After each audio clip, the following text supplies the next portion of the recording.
Hello दोस्तों, मेरा नाम है सागर और आप देख रहे हैं ऑल एग्जाम्स हब चैनल। दोस्तों, आज के इस वीडियो में हम आपके लिए लेकर आए हैं परमानेंट वैकेंसीज। और जैसा कि आपने थंबनेल पर देख लिया होगा कि ये जो आज की वैकेंसी हैं ये पीजीटी की वैकेंसीज हैं। और ये वैकेंसीज दोस्तों राजस्थान पब्लिक सर्विस कमीशन की तरफ से आई हुई हैं।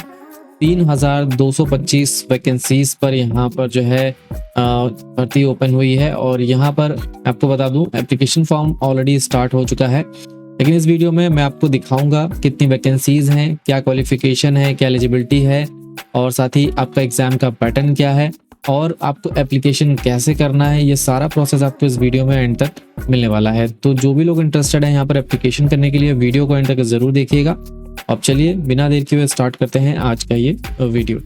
तो दोस्तों, मैं आपको डायरेक्टली लेकर के आ गया हूँ इसके ऑफिशियल नोटिफिकेशन पर। यहाँ पर आप देख सकते हैं टोटल वैकेंसीज जो आपको शो की गई है वो है 3225। 27 विषय में यहाँ पर वैकेंसीज अवेलेबल, यानी कि 27 सब्जेक्ट्स में। अब मैं सबसे पहले आपको वैकेंसीज दिखा देता हूँ जिससे कि आप अपने सब्जेक्ट्स देख लें और उसके बाद वीडियो में आगे कंटिन्यू करें।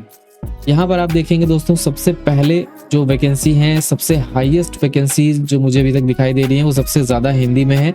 710 पोस्ट पर यहाँ पर वैकेंसीज है। इंग्लिश में 307 पोस्ट पर वैकेंसीज हैं।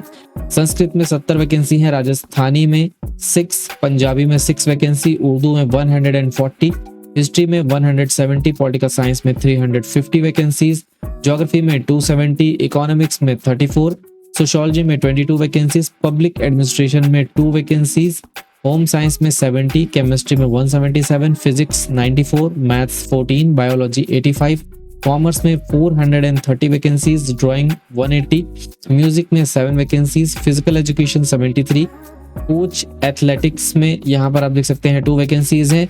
और यहाँ पर कोच की वैकेंसी है सब लास्ट में। तो यहाँ पर बास्केटबॉल में 2 हैं, वॉलीबॉल में 1, हैंडबॉल 1 वैकेंसी, कबड्डी में 1 वैकेंसी एंड टेबल टेनिस में भी 1 वैकेंसी अवेलेबल है। ये वैकेंसीज कोच की हैं। तो टोटल इस तरह से हो जाती हैं 3225 वैकेंसीज। अब यहाँ पर दोस्तों आप देख सकते हैं, थोड़ा सा नीचे हम बढ़ते हैं। यहाँ पर कुछ इंपॉर्टेंट चीज़ें बताई गई हैं, उनको हम पढ़ लेते हैं। थोड़ा सा आप यहाँ नीचे बढ़ेंगे तो यहाँ पर आप देख सकते हैं अनिवार्य शैक्षणिक योग्यताएं। तो सबसे पहले आप यहाँ पे देखेंगे उपयुक्त पद क्रम संख्या 1 से लेकर 14 एवं 14 से 16 तक के लिए। तो यहाँ पर आप देखेंगे जो 1 से लेकर सबसे पहले तो 12 तक, और 12 के बाद फिर यहाँ पर होम साइंस को छोड़ करके 14 से 16 तक जो क्वालिफिकेशन है वो यहाँ पे बताई गई है पॉइंट नंबर 1 में। तो उन वैकेंसीज के लिए क्या मांगा गया है, पोस्ट ग्रेजुएशन और equivalent examination recognised by UGC in the relevant subject or degree, diploma in education recognized by the National Council of Teacher Education यानी कि NCTE। यानी कि आपके पास पीजी होना चाहिए और साथ में आपके पास डिग्री या फिर डिप्लोमा यानी कि बीएड या फिर डीएलएड या जिसको बीटीसी कहा जाता है वो आपके पास होना चाहिए। पीजी प्लस डीएलएड या फिर बीएड, वो लोग इस पोस्ट के लिए एप्लीकेशन कर सकते हैं जो पोस्ट नंबर यहाँ पे लिखे हुए हैं। पद क्रम संख्या 13 के लिए, पद क्रम संख्या 13 मतलब होम साइंस वालों के लिए क्या क्वालिफिकेशन मांगी गई है वो यहाँ पे बताई गई है। अब दोस्तों इसके लिए आपके पास पोस्ट ग्रेजुएशन होना चाहिए। यहाँ पर क्लियरली लिखा हुआ है पोस्ट ग्रेजुएशन की डिग्री हो और साथ ही आपके पास या फिर डिप्लोमा हो in education recognised by the national council of teacher education. यानी कि आपके पास या तो पीजी हो होम साइंस में या फिर अगर आपके पास डिप्लोमा इन एजुकेशन है तो भी आप यहाँ पर एप्लीकेशन कर सकते हैं। बीएड यहाँ पे नहीं मांगा गया है। और पद क्रम संख्या 17 के लिए 17 नंबर पोस्ट कौन सी है आपकी, वो है बायोलॉजी। बायोलॉजी के लिए भी यहाँ पे बताया गया है कि बायोलॉजी में आपके पास पोस्ट ग्रेजुएशन होना चाहिए और recognised by in UGC, zoology, botany, microbiology, biotechnology, life science, bioscience provided they have studied botany and zoology at graduation level with degree और diploma in education recognised by the national council of teacher education. यानी कि यहाँ पर भी आपसे मांगा गया है डिग्री या डिप्लोमा आपके पास एजुकेशन में होना चाहिए, यानी कि बीएड या फिर बीटीसी आपके पास होना चाहिए।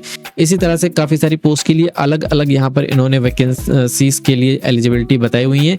तो इन एलिजिबिलिटी को आप अपने सब्जेक्ट के अकॉर्डिंग पढ़ सकते हैं। बाकी जो मेन जो क्वालिफिकेशन थी वो मैंने आपको बता दी है। और यहाँ पर आप देख सकते हैं जो कोच के लिए जो यहाँ पर क्वालिफिकेशन मांगी गई है वो एमपीएड वगैरह यहाँ पे मांगा गया है। तो इनको आप अच्छे से रीड कर लें। नोटिफिकेशन बहुत बड़ा है तो नोटिफिकेशन को रीड कर पाना एक छोटे से वीडियो में इतना पॉसिबल नहीं हो पाता है, लेकिन जो इंपॉर्टेंट बातें हैं वो मैं आपको बता देता हूँ। फिर आप यहाँ पे देखेंगे आपका पे लेवल जो रहेगा ग्रेड पे आपका रहेगा 4800 आपका ग्रेड पे यहाँ पे रहेगा। आयु सीमा की बात करें तो 21 वर्ष से 40 वर्ष के बीच में होनी चाहिए, तब आप एप्लीकेशन कर सकते हैं यहाँ पर। और बाकी यहाँ पर राजस्थान के लोगों के लिए अलग से यहाँ पर आप देख सकते हैं रिलैक्सेशन है। Male candidates belonging to schedule caste, schedule tribe, backward और more backward classes and economically weaker section of यानी कि EWS के लिए 5 साल का रिलैक्सेशन है। वुमेन कैंडिडेट्स के लिए 10 साल का रिलैक्सेशन है और women candidates belonging to general category उनके लिए 5 साल का रिलैक्सेशन यहाँ पे दिया गया है।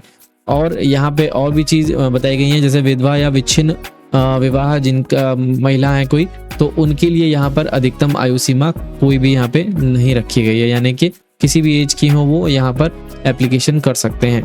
इसके बाद हम थोड़ा सा नीचे बढ़ते हैं। नोटिफिकेशन दोस्तों आपको बहुत ध्यान से पढ़ना है, कुछ छोटी छोटी चीज़ें हो सकता है कि यहाँ पर मिस हो जाए मेरे से, लेकिन जो इंपॉर्टेंट बातें हैं वो मैं सब आपको बता दूंगा। चयन प्रक्रिया आप यहाँ पे देख सकते हैं, यहाँ पर बताया गया कि प्रतियोगी परीक्षा के माध्यम से किया जाएगा। देन परीक्षा का स्थान एवं माह, परीक्षा स्थान एवं तिथि के संबंध में यथा समय सूचित किया जाएगा, यानी कि जब एग्जाम का टाइम और डेट जो भी होगी वो आपको बाद में बता दी जाएगी। आवेदन की जो डेट है वो 14 अगस्त से स्टार्ट हो चुकी है और 12 सितंबर तक रात 12 बजे तक आप एप्लीकेशन कर सकते हैं। एप्लीकेशन की प्रक्रिया यहाँ पे बताई गई है, आप पॉइंट्स में देख सकते हैं, ये मैं भी आपको बता दूंगा। वैसे आप इसको पढ़ करके इजीली आप जो है कर सकते हैं अपना एप्लीकेशन। फीस यहाँ पे बताई गई है, यहाँ पर आप देख सकते हैं, इसमें बताया गया है कि यदि कोई अभ्यर्थी अपने ऑनलाइन पत्र में संशोधन करना चाहता है तो उसके लिए आप आवेदन पत्र के दौरान आवेदन पत्र की अंतिम दिनांक के पश्चात, यानी कि जब आपका एप्लीकेशन ओवर हो जाएगा उसके 10 दिन के बाद आप जो है 500 रुपये दे करके अपने एप्लीकेशन में एडिट कर सकते हैं जो भी आपको एडिट करना है, ठीक है। और यहाँ पर सभी प्रकार के संशोधन के लिए आपको 500 रुपये देने होंगे, ये इन्होंने पहले ही क्लियर कर दिया है। उसके बाद आ जाते हैं एप्लीकेशन फीस पर। जनरल कैटेगरी के लिए 600 रुपये फीस है, आप यहाँ पे देख सकते हैं। और अनुसूचित जाति, अनुसूचित जनजाति, पिछड़ा वर्ग नॉन क्रीमी लेयर और अति पिछड़ा वर्ग नॉन क्रीमी लेयर और आर्थिक रूप से कमजोर और यहाँ पर शहरिया आदिम जाति के अभ्यर्थी जो हैं उनके लिए 400 रुपये फीस रखी गई है और दिव्यांग जनों के लिए भी 400 फीस रखी गई है। अगर आप किसी दूसरे स्टेट से एप्लीकेशन कर रहे हैं तो आप जनरल कैटेगरी में एप्लीकेशन करेंगे 600 रुपीज़ आपको यहाँ पर पे करना होगा, ठीक है। इस चीज़ का आपको ध्यान रखना है। इसके बाद यहाँ पर आप देख सकते हैं को एक इम्पॉर्टेंट बात और बताई गई है कि कोई अभ्यर्थी आयोग, बोर्ड व अन्य भर्ती संस्थाओं द्वारा एक वित्तीय वर्ष यानी कि दिनांक 1 अप्रैल से 31 मार्च में आयोजित 2 भर्ती परीक्षाओं में उपस्थित नहीं होता है तो ऐसी स्थिति में अभ्यर्थी के ऑनलाइन आवेदन की सुविधा को प्रतिबंधित यानी कि ब्लॉक कर दिया जाएगा। उसके बाद अभ्यर्थी द्वारा शुल्क 750 रुपये का भुगतान करने के पश्चात ही आपका OTR को पुनः अनब्लॉक यानी कि चालू किया जाएगा। तो इस चीज़ का आपको थोड़ा सा ध्यान रखना है। इसके बाद थोड़ा सा नीचे बढ़ते हैं, scheme and syllabus of competitive examination for the post of school lecturer. तो यहाँ पर आप देख सकते हैं, यहाँ पे इन्होंने बताया हुआ है कि एग्जाम जो है वो 450 मार्क्स का होगा। 2 पेपर होंगे यहाँ पे, they will be 2 papers. Paper 1 में जो है आपका 150 मार्क्स का होगा और पेपर 2 आपका 300 मार्क्स का होगा। ड्यूरेशन ऑफ पेपर 1 यहाँ पे बताई गई है कि 1.5 आवर्स यानी कि 1.5 घंटे का पेपर होगा। सेकंड पेपर आपका जो है वो आपका 3 घंटे का होगा। All the questions in both papers shall be multiple choice, दोनों ही पेपर में आपके क्वेश्चन जो है वो मल्टीपल चॉइस के होंगे। निगेटिव मार्किंग आपकी यहाँ पर एप्लीकेबल होगी, तो इस चीज़ का आपको ध्यान रखना है। और दूसरी चीज़ यहाँ पे ये बताई गई है कि minimum qualifying marks for each paper shall be 40%, यानी कि आपको 40% मार्क्स लाने होंगे तब आप यहाँ पर पास माने जाएंगे। और अदर कैटेगरीज के लिए यहाँ पर 5% का जो है वो रिलैक्स किया जाएगा, 5% का रिलैक्स दिया गया है शेड्यूल कास्ट और शेड्यूल ट्राइब्स के लिए। इसके बाद यहाँ पर आप देख सकते हैं पेपर 1 और पेपर 2 का पूरा सिलेबस यहाँ पे बताया गया है। पेपर 1 का आप सिलेबस देख सकते हैं, इसमें आपका जनरल स्टडीज है। जनरल स्टडीज की बात करें तो history of Rajasthan and history, Indian history with special emphasis on Indian national movement, mental ability test और स्टैटिस्टिक्स सेकेंडरी लेवल की, मैथ आपको आनी चाहिए सेकेंडरी लेवल की, लैंग्वेज एबिलिटी टेस्ट आपका हिंदी इंग्लिश होगा, करंट अफेयर्स आपको पढ़ना है, general science, Indian polity, geography of Rajasthan and 5th आपका जो रहेगा वो है educational psychology, educational management, educational scenario in Rajasthan, right of children to free and compulsory education act 2009। इन सब चीज़ों को आपको जनरल स्टडीज में पढ़ना है। फिर उसके बाद सब्जेक्ट कंसर्न की बात करें तो knowledge of subject concern senior secondary level ये आपसे पूछा जाएगा, knowledge of subject concern graduation level, then knowledge of subject concern post graduation level भी आपसे पूछा जाएगा। उसके बाद इसमें pedagogy, teaching learning material, use of computer and information technology in teaching learning, ये सारी चीजें आपसे पूछी जाएंगी।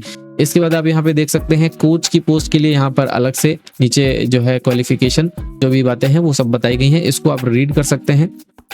थोड़ा सा नीचे बढ़ते हैं तो उनका सिलेबस दिया गया है।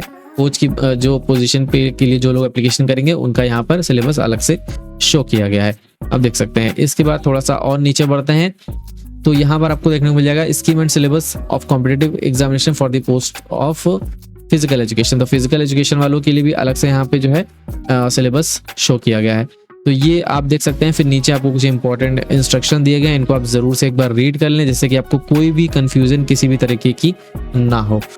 वैकेंसीज मैंने आपको दिखा दी हैं, अब मैं आपको लेके चलता हूँ इसके ऑफिशियल पोर्टल पर। यहाँ पर आने के बाद सबसे पहले आपको RPSC ऑनलाइन वाला जो ये ऑप्शन दिख रहा है यहाँ पर जाना है। यहाँ पर आपको अप्लाई ऑनलाइन पर क्लिक करना है। अप्लाई ऑनलाइन पर क्लिक करने के बाद यहाँ पर click here for new portal, इस पर आपको क्लिक करना है। फिर आपके सामने लॉगिन और रजिस्टर का ऑप्शन आएगा। तो सबसे पहले आपको रजिस्ट्रेशन करना होगा। अगर आपने पहले कभी जो है राजस्थान के वैकेंसीज के लिए एप्लीकेशन नहीं किया है तो आपको रजिस्टर पे क्लिक करना होगा। अगर किया हुआ है तो आपको लॉगिन पे जाना है और लॉगिन कर लेना है। लॉगिन करने के लिए आपसे क्या इन्फॉर्मेशन मांगी जाएगी, यहाँ पर आपकी एक SSO ID बनती है वो आपकी होगी, या फिर यूजर नेम जो होगा आपका उससे आप यहाँ पे डालेंगे और पासवर्ड जो आपने बनाया होगा वो डाल करके कैप्चा डाल के लॉगिन करेंगे। अगर पहली बार कर रहे हैं तो रजिस्ट्रेशन पे क्लिक करिए। यहाँ पर आपके पास दो ऑप्शन है। दो ऑप्शन में यहाँ पर आपको सिटीजन और उद्योग इस वाले ऑप्शन पे क्लिक कर सकते हैं। गवर्नमेंट एम्प्लॉय अगर आप हैं तो इस पर आपको क्लिक करना पड़ेगा। अगर आप राजस्थान से हैं सिर्फ, यानी कि जो राजस्थान के कैंडिडेट हैं वो जन आधार वाले ऑप्शन पे क्लिक करके रजिस्ट्रेशन कर सकते हैं, सिर्फ और सिर्फ राजस्थान के कैंडिडेट। अगर आप अदर स्टेट से हैं तो सबसे अच्छा आपके लिए ऑप्शन है गूगल का, यहाँ से आप जो है इस पर क्लिक करके अपना रजिस्ट्रेशन कर सकते हैं। और रजिस्ट्रेशन करने के बाद आप लॉगिन पर जाएंगे। लॉगिन डिटेल्स आपको आपके फ़ोन नंबर और मेल पर आ जाएंगी और उसको डालने के बाद आप यहाँ पर अपना लॉगिन करके फॉर्म को फिल कर सकते हैं। तो ये है प्रोसेस एप्लीकेशन का। और अगर आपको एप्लीकेशन प्रोसेस में कोई दिक्कत है तो मैं आपको वो भी बता दूंगा किस तरह से यहाँ पर रजिस्ट्रेशन करना है, कैसे लॉगिन करना है। सारी जानकारी दोस्तों मैं आपको अगले किसी वीडियो में दे दूंगा अगर आप मुझसे रिक्वेस्ट करेंगे इसके रिगार्डिंग। तो आई होप आपको वीडियो समझ में आ गया होगा, सारी जानकारी आपको क्लियर होगी। अगर आपको वीडियो पसंद आए तो वीडियो को लाइक करें, चैनल को सब्सक्राइब करें। और इसी तरह की रेगुलर टीचिंग पोस्ट के लिए हम वैकेंसीज के वीडियोज़, PhD एडमिशन से रिलेटेड वीडियोस लाते रहते हैं। और अगला और वीडियो जो आएगा वो भी राजस्थान की वैकेंसी से ही, जिसमें सेकंड ग्रेड टीचर की वैकेंसी यानी कि TGT की वैकेंसी है, उसके बारे में भी हम आपको डिटेल में बताएंगे, क्या क्वालिफिकेशन, क्या एलिजिबिलिटी और क्या सिलेबस है। सारी जानकारी आपको उस नेक्स्ट वीडियो में मिलेगी। तो आई होप आपको वीडियो पसंद आएगा। वीडियो पसंद आया तो वीडियो को लाइक करें, चैनल को सब्सक्राइब करें। मिलते हैं किसी अगले वीडियो में, तब तक के लिए टेक केयर एंड जय हिंद।